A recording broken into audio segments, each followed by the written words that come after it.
लेकिन हर को ने जो विटनेस करा था उसको कुछ करना ही नहीं, क्योंकि ब्रायन के one of most horrifying crime scenes में से एक था। नाउ नीडलेस टू से उन्होंने सीधा पुलिस को कॉन्टैक्ट करा उसके बाद, और जब वो लोग मियाजावा के घर पहुंचे तो उनकी शक्ल देखने लायक थी। क्योंकि जैसे बड़े शहर के पुलिस ऑफिसर ने अपने करियर में बहुत सारे मर्डर्स और डेथ देखे थे, लेकिन एक के बाद एक विकियो, यासुको, नीना और एक देखने के बाद उनके मुंह पहुंचे गए थे। का सीन सिर्फ डरावना ही नहीं था, बल्कि उसने पुलिस के सामने काफी सारे सवाल खड़े कर दिए थे। आखिर कोई किसी को इतनी बुरी तरह क्यों? तो थोड़ा एक्सपेक्ट करने पर पुलिस ने रियलाइज किया कोई फोर्स एंट्री के साइन नहीं थे वहाँ। अनदर क्वेश्चन कि आखिरकार किलर कैसे आया? पुलिस को इनिशियली ये लगता था कि किलर चोरी के इंटेंशन से आया होगा, पर ये बात भी बाद में गलत साबित हुई थी, क्योंकि घर के सारे वैल्यूएबल आइटम जैसे कि ज्वेलरी, क्रेडिट कार्ड, कैश और इलेक्ट्रॉनिक्स सब कुछ अपनी जगह पर ही थे, विच में किलर वहाँ बहुत स्पेसिफिक रीजन की वजह से आया था। और ये सब कुछ देखने के बाद उनके मन में और भी ज्यादा सवाल आ गए थे, लेकिन फिर सब तुम्हारे मन में भी आ रहे थे। लेकिन उनका जवाब जानने के लिए हमें मियाजावा फैमिली को थोड़ा और अच्छे से जानना होगा। तो let's go back to when Miyazawa का परिवार पहली बार सैतागाया टोक्यो आया थे।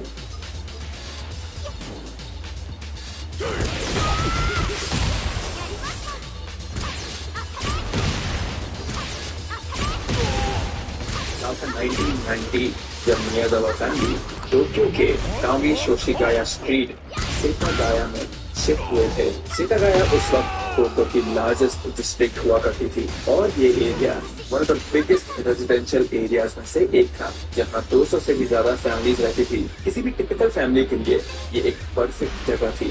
ये ज्यादा ओवर क्राउडेड नहीं था, और टोक्यो के मेन शोर शराबे वाली सिटी से दूर होने के कारण उस वक्त यहाँ काफी शांति और स्पेस भी था। इस लोकेलिटी से सेंगावा रिवर भी पास होती थी, जिसके कारण यहाँ का माहौल और भी ज्यादा पीसफुल लगता था। मियाजावा फैमिली यहाँ आकर बहुत खुश थे, और अपनी लाइफ के लिए एक नए फेज की शुरुआत करने के लिए वो लोग अब रेडी भी थे। उनका घर उस लोकेलिटी में मौजूद बाकी घरों की तरह प्री मेड या फिर बिल्डर मेड या फिर जेनेरिक नहीं था, बल्कि उन्होंने अपना घर खुद डिजाइन किया था। यासुको मियाजावा की एल्डर सिस्टर आन इरी, जो कि एक डिजाइनर और आर्किटेक्ट हुआ करती थी, उन्होंने ही इस घर के डिजाइन को फाइनलाइज किया था। ये घर अपने आप में ही काफी इंटरेस्टिंग था। बाहर से देखने पर ये काफी बड़ा लगता था, लेकिन इन रियलिटी सेम प्लॉट पर दो सेपरेट घर बनाए गए थे, जो कि एक दूसरे के बिल्कुल करीब थे। एक यासुको और उसका हस्बैंड मिकियो रहा करते थे, जबकि दूसरे घर में हारुतो रहा करती थी। तो बाद में यासुको की बड़ी बहन आन भी अपने बेटे के साथ वहाँ शिफ्ट हो गई थी। देखते ही देखते सारे लोग अपने सराउंडिंग में एडजस्ट हो गए थे। मेट्रोपॉलिटन सोशिगावा पार्क से बच्चों के खेलने की आवाज आना, फैमिली का दोनों घर में आना जाना, सब कुछ अब उनके डेली लाइफ का पार्ट बन चुका था। अर्लियर मिकियो अपनी ग्रेजुएशन के बाद अपने फादर की एडिटिंग प्रोडक्शन कंपनी में काम किया करता था, लेकिन इस घर में आने के बाद वो एक इंटरनेशनल कंपनी इंटर बैंड के लिए काम करने लगा था, जहाँ वो कॉर्पोरेट आइडेंटिटी डिपार्टमेंट का लीडर था, और बड़े बड़े कंपनीज के ब्रांड इमेज बनाने में उसका काफी कंट्रीब्यूशन रहा करता था। मिकियो की वाइफ यासुको घर पर ही रहती थी, लेकिन उसके टीचिंग के पैशन और टैलेंट के कारण घर के फर्स्ट फ्लोर पे एक क्रैम्प स्कूल चलाया करती थी। वो cramp school is like a private tuition, जहाँ पे बच्चों को कॉम्पिटिटिव एग्जाम्स की तैयारी कराई जाती है। So this was their livelihood, and honestly वो दोनों फाइनेंशियली काफी ज्यादा अच्छा कर रहे थे, और उनकी लाइफ की खुशियां और भी ज्यादा हो गई थी जब उनके बच्चे इस दुनिया में आए। मिकियो और यासुको को एक बेटी और एक बेटा हुआ। उनकी बड़ी बेटी नीना एक बहुत ही स्मार्ट और गिफ्टेड बच्ची थी। वो अपने क्लास में हमेशा आगे रहती थी, और पढ़ाई के साथ साथ सॉकर खेलना और बैले प्रैक्टिस करना भी पसंद करा करती थी। She was basically a child, जो कि हर एक टिपिकल एजेड पेरेंट का सपना होता है। ऑन द अदर हैंड उनका छोटा बेटा रे काफी अलग था। अब सुनने में थोड़ा अजीब सा लग रहा होगा, और मे बी डिसरिस्पेक्टफुल भी लग रहा होगा कि वो अजीब सा था, but it was not his fault. बचपन से ही रे को स्पीच इम्पेयरमेंट और डेवलपमेंट डिसऑर्डर था, जिसके कारण वो अक्सर फैमिली में एक चिंता का टॉपिक बना रहता था। यासुको और मिकियो उसे कभी भी अकेला नहीं छोड़ते थे, और जब वो बिजी होते तो हारुको और आन एरी उसका ध्यान रखा करते थे। एंड स्पीकिंग ऑफ आन एरी, उसकी बहन, वो पहले अपने हस्बैंड और बेटे के साथ इंग्लैंड में रहा करती थी, लेकिन मियाजावा फैमिली के सेतागाया मूव करने के कुछ समय बाद आन के हस्बैंड की अनफॉर्चुनेटली डेथ हो गई थी। पर सिर्फ दोनों घर एक दूसरे के इतने ज्यादा करीब थे तो एक घर की आवाज दूसरे घर में सुनाई देती थी। इसलिए मीक्यू ने आन के साथ डिस्कस करके दोनों घर में साउंड प्रूफिंग कराने का फैसला लिया ताकि दोनों घर में रह रहे लोगों की प्राइवेसी मेंटेन रहे। तो सब कुछ अच्छा चल रहा था उनकी लाइफ में और उन्हें किसी भी चीज की कोई कमी नहीं थी। सेतागाया में बनाया हुआ उनका ये घर अब धीरे धीरे करके हैप्पी मेमोरी से भर रहा था। मैंने फेल लाइक कि मिकियो और यासुको दोनों अपनी लाइफ के अब फाइनली रिलैक्स फेज में आ चुके थे। लेकिन जैसे जैसे साल 2000 पास आया मियाजावा फैमिली का एनवायरनमेंट तब ड्रास्टिकली चेंज होने लगा था, क्योंकि सेतागाया जो कभी 200 से ज्यादा फैमिलीज का घर हुआ करता था उस जगह को अब लोग धीरे धीरे करके छोड़ के जाने लगे थे। But the question was why. दरअसल सेतागाया में बढ़ती पॉपुलेशन के कारण मियाजावा फैमिली के घर के पीछे सिचुएटेड जो मेट्रोपॉलिटन सोशिगाया पार्क था तो उसमें भीड़ बढ़ती ही जा रही थी। इस बढ़ते हुए क्राउड के कारण मियाजावा फैमिली का नेबरहुड जो कि एक वक्त पर शांत और पीसफुल हुआ करता था अब पार्क के शोर शराबे से डिस्टर्ब होने लगा था। पार्क में आने वाले स्केटर्स स्पेशली बदनाम थे इस चीज के लिए, but this was not the exact reason जिससे ये लोग लोकेलिटी छोड़कर जा रहे थे।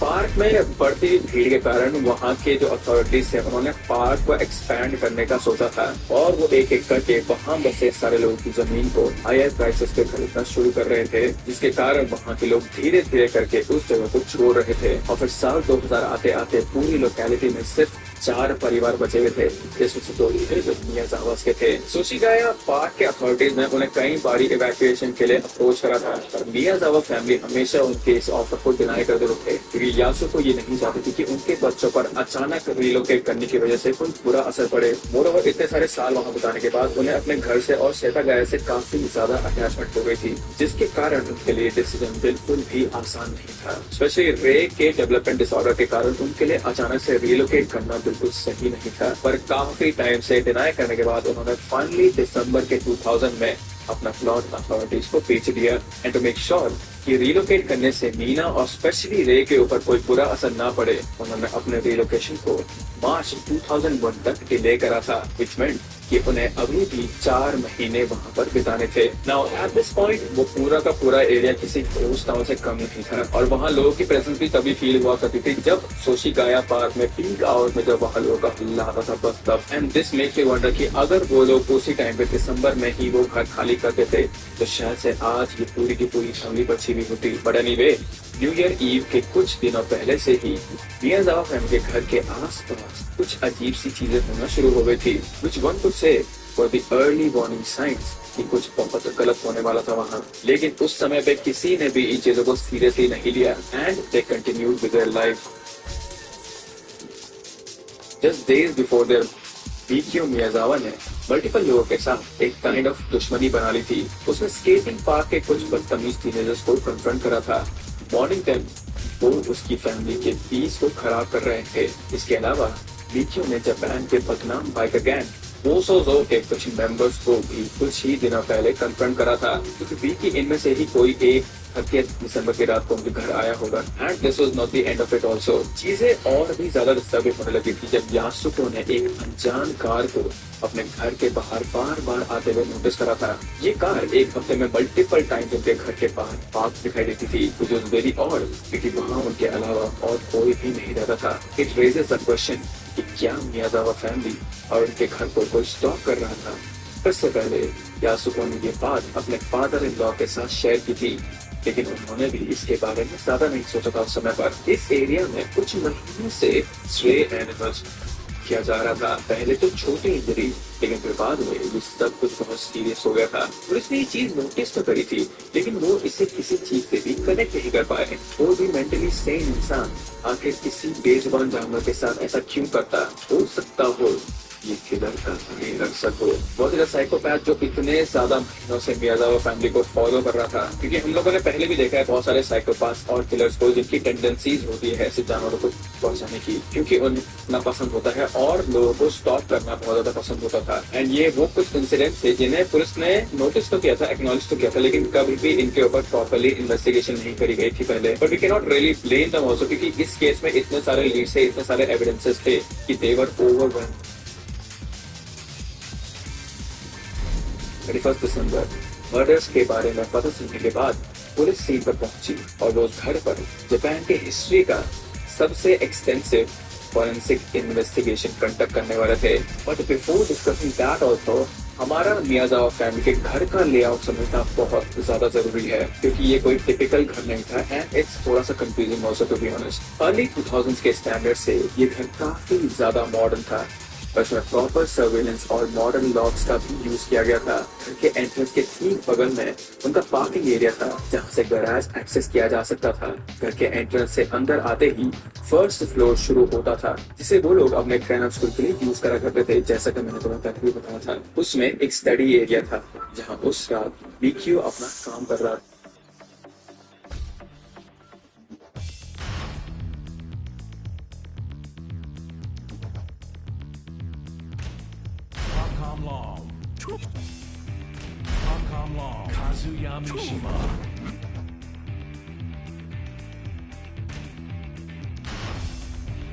Get ready for the next battle.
Get ready for the next battle.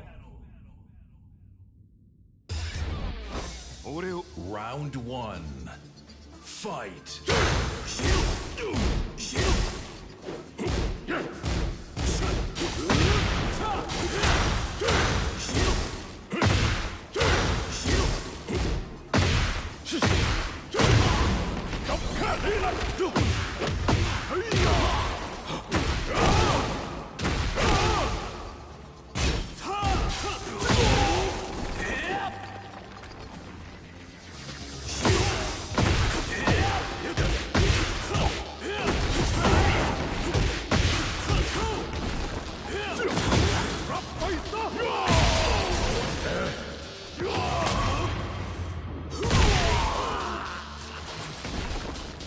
Round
Fight.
Round 1. Fight.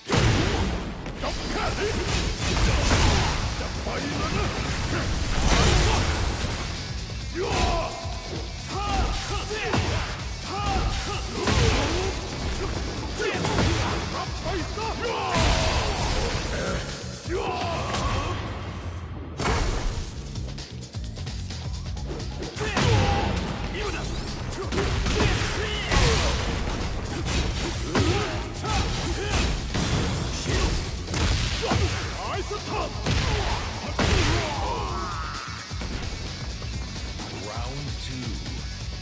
Fight.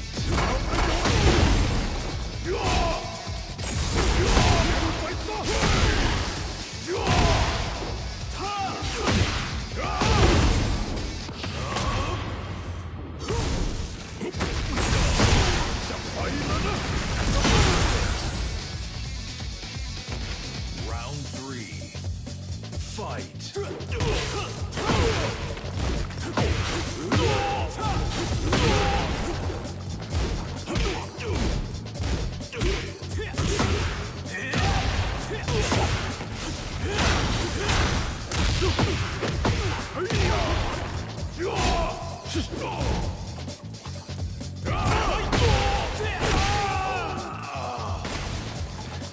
Round 4. Fight.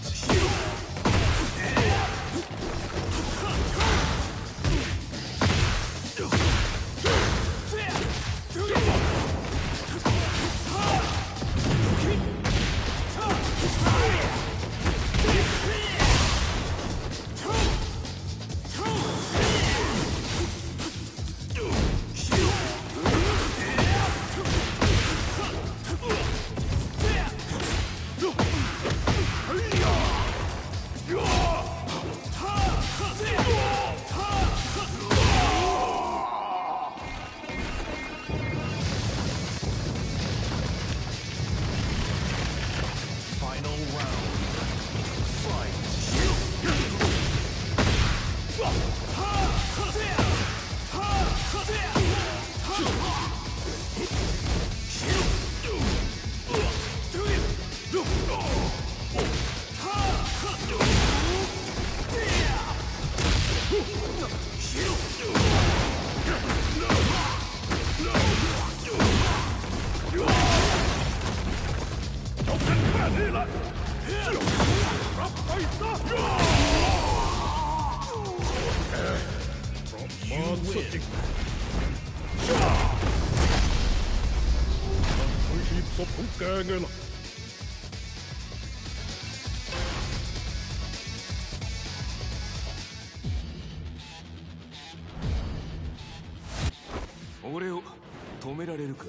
Round 1. Fight.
Fight.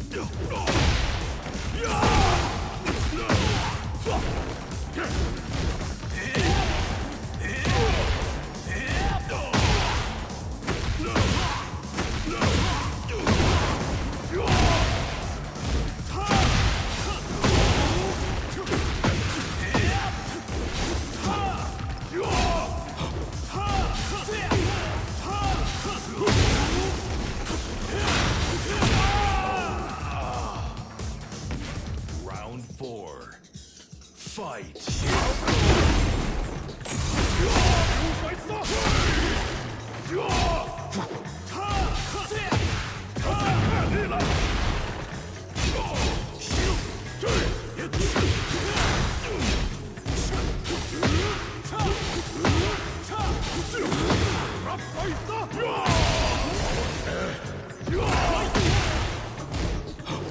All right.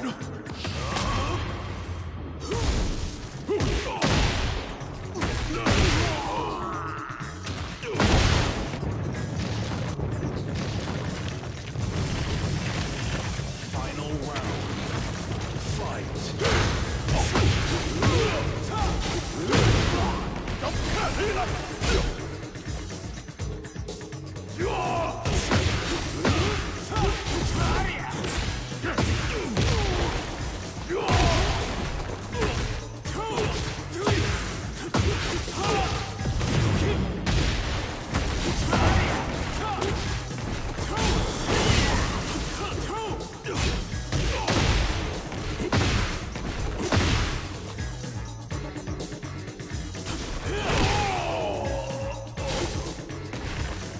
You lose.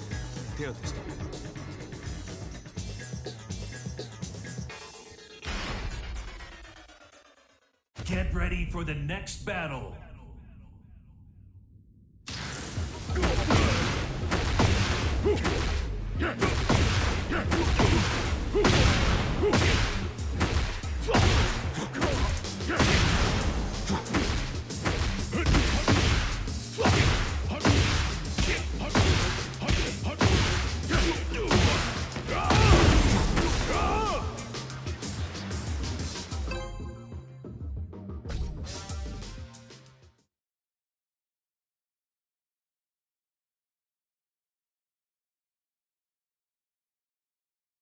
Get ready for the next battle.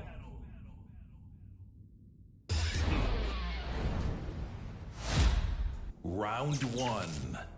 Fight.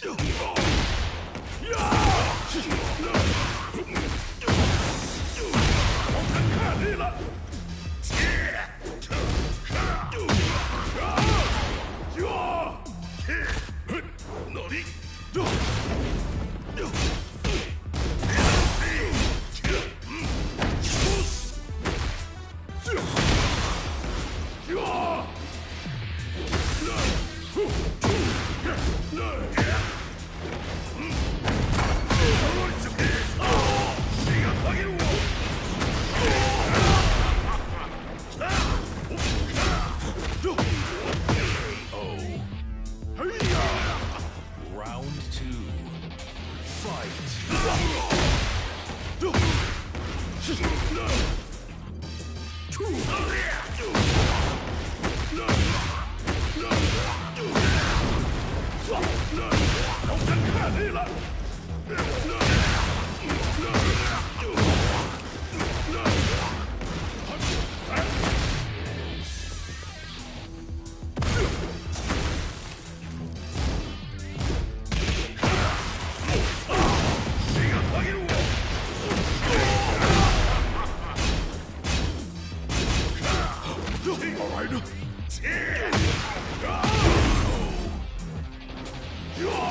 Round 3. Fight.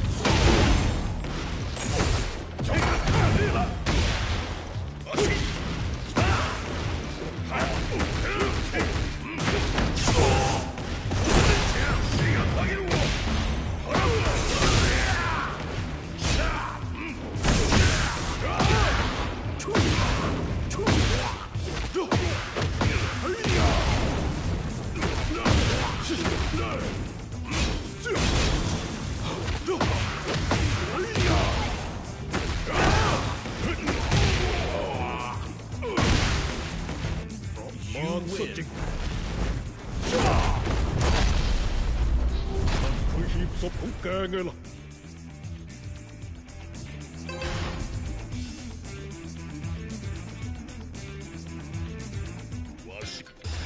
Round one. Fight.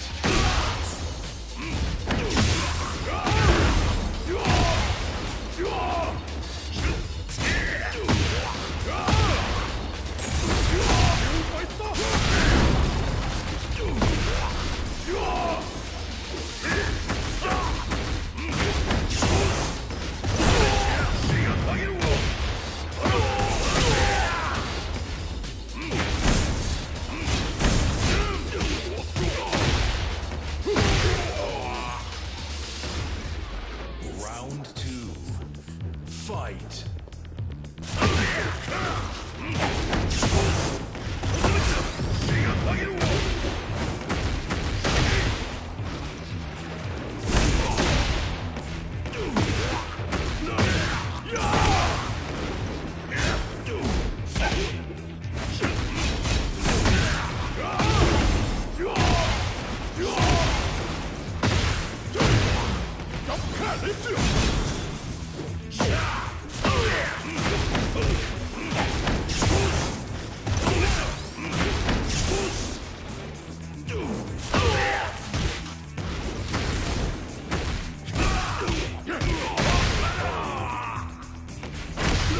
Round three.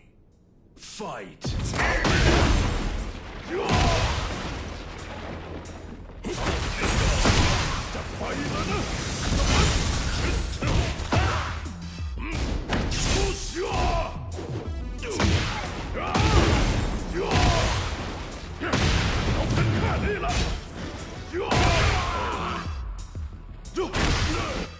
ข้าต้องทำเพื่อลูกเมียต่อให้ตกนรกก็ช่าง